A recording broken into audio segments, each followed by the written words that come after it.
As I emerge from almost a year-long coma called Plantside 2, I expel unnecessary bile and get hungry for some Tribes Ascent.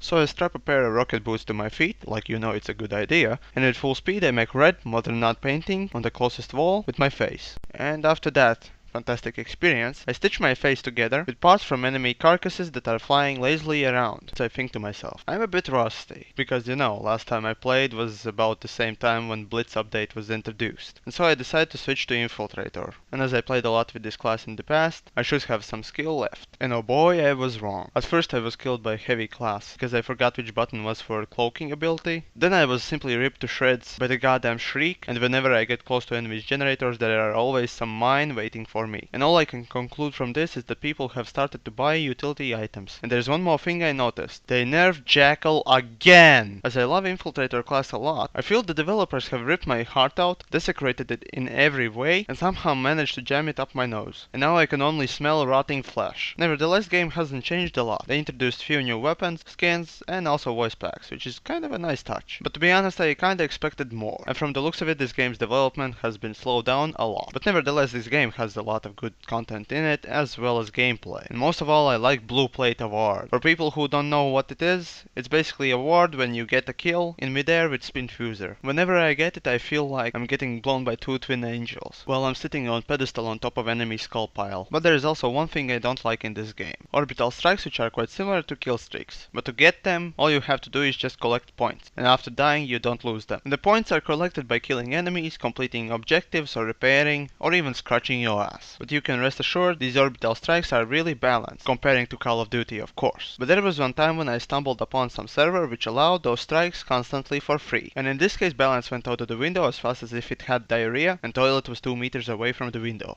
And as I lay my weapon down for a second and look around, and in every game, in every match I see dipshit technicians that don't know how their repair tool works. It's just mind-boggling how stupid they can be. Now honestly, is that so hard to point the fucking thing to something that is broken and fix it? You can fix your vehicle for fuck's sakes. After all, without generators there are no shields, there are no defenses. My best guess would be that these people think that that gun is made for candy, or at least to make them. And if that's the case, I have a suggestion. Shove it up your ass and see what happens. Anyways, this time around I see a lot more players going with heavy classes. It's all okay, but as any normal human being, I don't like fat fucks always flying around. It's just like America. However, later I tried Sentinel, the sniper class. And if you can call that trying. All I did was simply shoot next to the enemy, always missing a meter or two. I felt as if my hands were made of wet pasta. With occasional hits and no kills, my sniping spree was ended by anal probe with shock lance from Dr. Infiltrator.